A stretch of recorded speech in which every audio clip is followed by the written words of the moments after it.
Important current affairs देखते हैं sorry सभी प्रतियोगी परीक्षाओं के लिए इंपॉर्टेंट करंट अफेयर्स देखते हैं 7 नवंबर 2025 का आपकी पाठशाला द्वारा। इसका पहला प्रश्न है आर्मी स्पोर्ट्स कॉन्क्लेव 2025 का आयोजन भारतीय सेना द्वारा कहाँ किया गया, जिसका उद्देश्य ओलंपिक मिशन 2036 के लिए खिलाड़ियों को प्रोत्साहित करना था। ए पुणे में, बी लखनऊ में, सी नई दिल्ली में या डी हैदराबाद में। तो इसका कहाँ हुआ था, आयोजन कहाँ हुआ था? इसका आयोजन हुआ था नई दिल्ली में, ऑप्शन सी। भारतीय सेना ने नई दिल्ली के मानेकसा मानेकसा सेंटर में आर्मी स्पोर्ट्स कॉन्क्लेव 2025 का आयोजन किया। यह कॉन्क्लेव ओलंपिक मिशन 2036 के प्रति सेना की प्रतिबद्धता को मजबूत करने पर केंद्रित था। अगला प्रश्न है, भारत के पहले सिलिकॉन कार्बाइड सेमीकंडक्टर विनिर्माण संयंत्र यानी मैन्युफैक्चरिंग प्लांट का उद्घाटन किस राज्य में किया गया है? ए गुजरात में, बी महाराष्ट्र में, सी तमिलनाडु में या डी ओडिशा में। कहाँ पे इसका निर्माण हुआ है, ये उद्घाटन कहाँ पे किया गया? ये उड़ीसा में, ऑप्शन डी। ओडिशा के मुख्यमंत्री ने भारत के पहले सिलिकॉन कार्बाइड सेमीकंडक्टर विनिर्माण संयंत्र का उद्घाटन किया। यह संयंत्र भारत सेमीकंडक्टर मिशन यानी कि ISM के तहत स्थापित किया गया है, जो देश में उच्च स्तरीय चिप निर्माण को बढ़ावा देगा।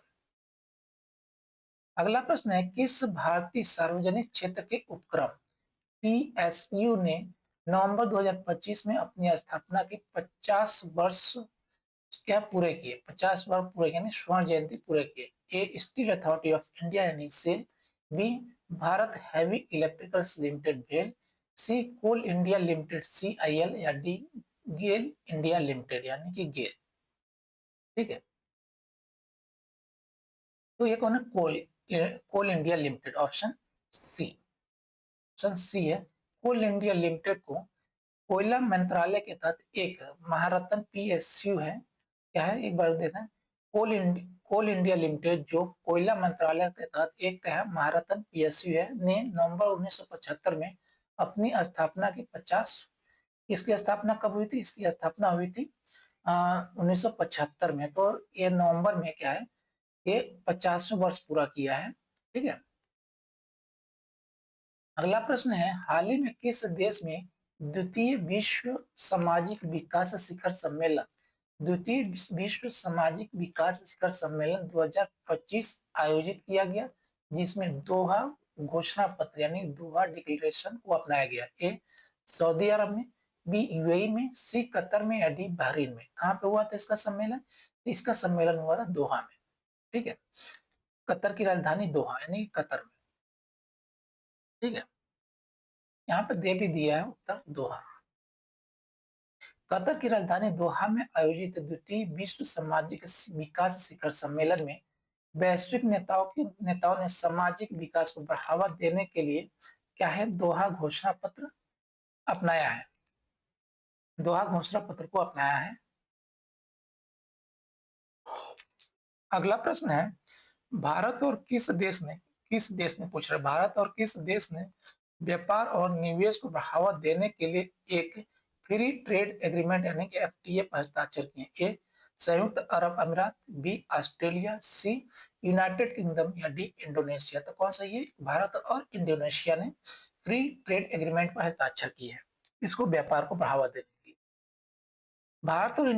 भारत और इंडोनेशिया ने द्विपक्षीय व्यापार और निवेश संबंधों को मजबूत करने के लिए एक व्यापक मुक्त व्यापार समझौते यानी कि FTA पर हस्ताक्षर किए हैं।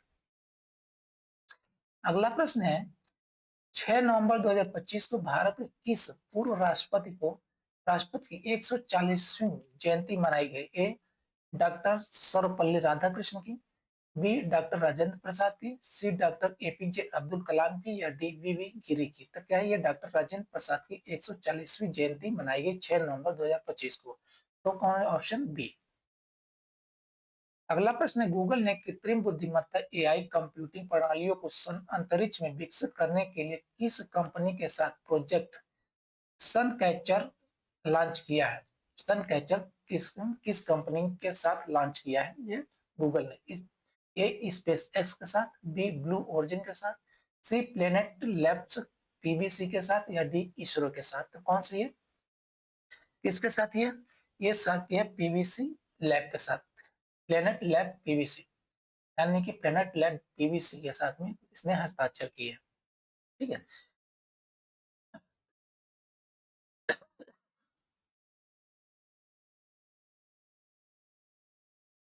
अगला प्रश्न है, एपेक शिखर सम्मेलन 2025 किस देश में आयोजित किया गया, जहां ग्विंगजू घोषणा यह ग्विंगजू घोषणा डिक्लेरेशन को अपनाया गया है। ए जापान में, बी चीन में, सी थाईलैंड में, या डी दक्षिण कोरिया में आयोजित किया गया है। कहाँ पे आयोजित किया गया? ये दक्षिण कोरिया में आयोजित किया है, ऑप्शन डी। ठीक है।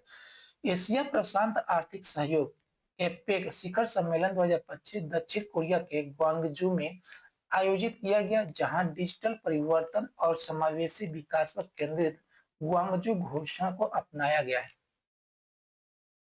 अगला प्रश्न है, किस भारतीय क्रिकेटर को पारादीप फास्फेट लिमिटेड का ब्रांड एम्बेसडर नियुक्त किया गया है? ए सचिन तेंदुलकर, बी महेंद्र सिंह धोनी को, सी विराट कोहली को, या डी राहुल द्रविड़ को। तो कौन है ये? राहुल द्रविड़ को ये पीपीएल का ब्रांड एम्बेसडर नियुक्त किया गया है। पीपी क्या है? पारादीप फास्फेट्स लिमिटेड। भारतीय क्रिकेट टीम के पूर्व कप्तान और कोच राहुल द्रविड़ को उर्वरक कंपनी पारादीप फास्फेट्स लिमिटेड का ब्रांड एम्बेसडर बनाया गया है। अगला प्रश्न है, आईसीसी पुरुष टी20 विश्व कप 2026 की मेजबानी किन दो देशों को संयुक्त रूप से सौंपी गई है? ए भारत और श्रीलंका को, बी ऑस्ट्रेलिया और न्यूजीलैंड को, सी वेस्ट इंडीज और संयुक्त राज्य अमेरिका को, या डी भारत और बांग्लादेश को। इसकी मेजबानी किसको दी गई है? भारत और बांग्लादेश को दी गई है। आईसीसी पुरुष टी20 विश्व कप 2026 की मेजबानी भारत और बांग्लादेश को दी गई। अंतर्राष्ट्रीय क्रिकेट परिषद अंतर्राष्ट्रीय क्रिकेट परिषद ने भारत और बांग्लादेश को संयुक्त रूप से पुरुष टी20 विश्व कप 2026 के लिए मेजबान देश चुना है। अगला प्रश्न है, सीनियर राष्ट्रीय तीरंदाजी चैंपियनशिप 2025 में पुरुषों की रिकवर व्यक्तिगत स्पर्धा का खिताब किसने जीता? ए सीनियर राष्ट्रीय तीरंदाजी चैंपियनशिप 2025 में पुरुषों की रिकवरी व्यक्तिगत स्पर्धा का खिताब किसने जीता? ए अतनु दास ने, बी तरुणदीप राय ने, सी धीरेन्द्र चौहान ने, या डी जयंत तालुकदार ने। कौन है? तो ये धीरेन्द्र चौधरी चौधरी ने यह खिताब जीता। सीनियर राष्ट्रीय तीरंदाजी चैंपियनशिप 2025 में पुरुषों की रिकवर व्यक्तिगत स्पर्धा में जीत हासिल की। धीरेन्द्र चौधरी ने सीनियर राष्ट्रीय तीरंदाजी चैंपियनशिप 2025 में पुरुषों की रिकवरी व्यक्तिगत स्पर्धा का स्वर्ण पदक जीता। अगला प्रश्न, किस भारतीय पैरा एथलेटिक को अंतरराष्ट्रीय पैरालंपिक समिति यानी कि IPC athlete of the month पुरस्कार से सम्मानित किया गया है? ए देवेंद्र झाझरिया को, बी अवनी लखेरा को, सी सुमित सुमित अंतिल को, या डी प्रमोद भगत को। तो ये जेवेलियन थ्रोअर हैं, इनको मिला है सुमित मित्तल को। अंतरराष्ट्रीय पैरालंपिक समिति एथलीट ऑफ द मंथ से सम्मानित किया गया, पुरस्कार से सम्मानित किया सुमित अंतिल को।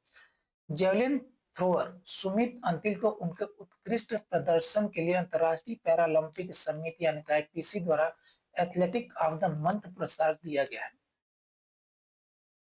अगला प्रश्न है, धारीदार लकड़बग्घा यानी स्ट्रिप्ड हाइना, हाइना बोलते हैं इंग्लिश में, स्ट्रिप्ड हाइना, धारीदार लकड़बग्घा जिसे हाल ही में कर्नाटक के काली टाइगर रिजर्व में काली टाइगर रिजर्व में देखा गया, किस श्रेणी के तहत सूचीबद्ध है? ए गंभीर रूप से लुप्तप्राय, बी यानी कि क्रिटिकल इंडेंजर्ड, सी संकटग्रस्त यानी नियर थ्रेटेंड, सी सुबेद वनरेबल, या डी कम चिंतनीय यानी कि लिस्ट कंसर्न। तो ये कहा किस श्रेणी में ये है? श्रेणी कौन सा? संकटग्रस्त में यानी नियर थ्रेटेंड में। आयुष्मान के रेड लिस्ट के अनुसार धारीदार लकड़बग्घा को संकटग्रस्त यानी नियर थ्रेटेंड श्रेणी में सूचीबद्ध किया गया है। अगला प्रश्न है, हाल ही में किस राज्य के राज्यपाल एस अब्दुल नजीर को कर्नाटक राज्य विधि विश्वविद्यालय द्वारा मानद डॉक्टर ऑफ लॉ यानी कि एलएलडी की उपाधि प्रदान की गई है?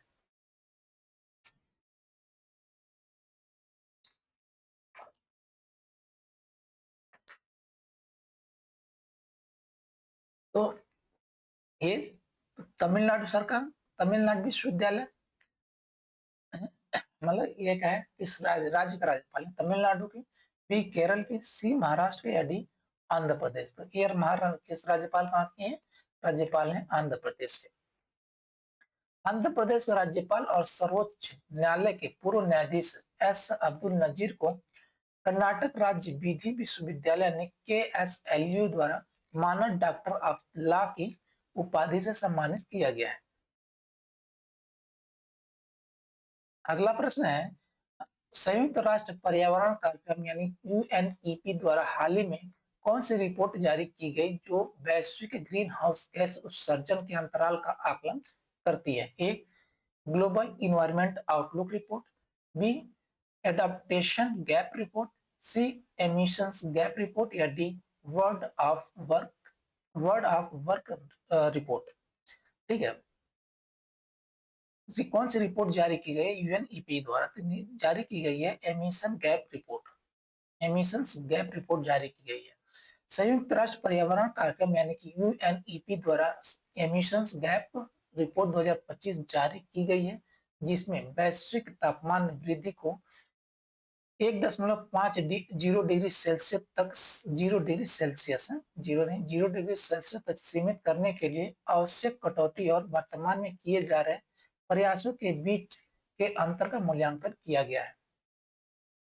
अगला प्रश्न है, प्रतिष्ठित हिंदुजा समूह के किस चेयरमैन का 85 वर्ष की आयु में निधन हो गया? कहा हिंदुजा समूह के किस चेयरमैन का 85 वर्ष की आयु में निधन हो गया? ए श्रीचंद परमानंद हिंदुजा की, बी गोपी चंद परमानंद हिंदुजा की, सी प्रकाश परमानंद हिंदुजा की, या डी अशोक परमानंद हिंदुजा की। किसकी जो है ये गोपी चंद परमानंद क्या हिंदुजा की 85 वर्ष की आयु में निधन हो गया। कौन है? प्रकाश ये sorry Gopi Chand, option B.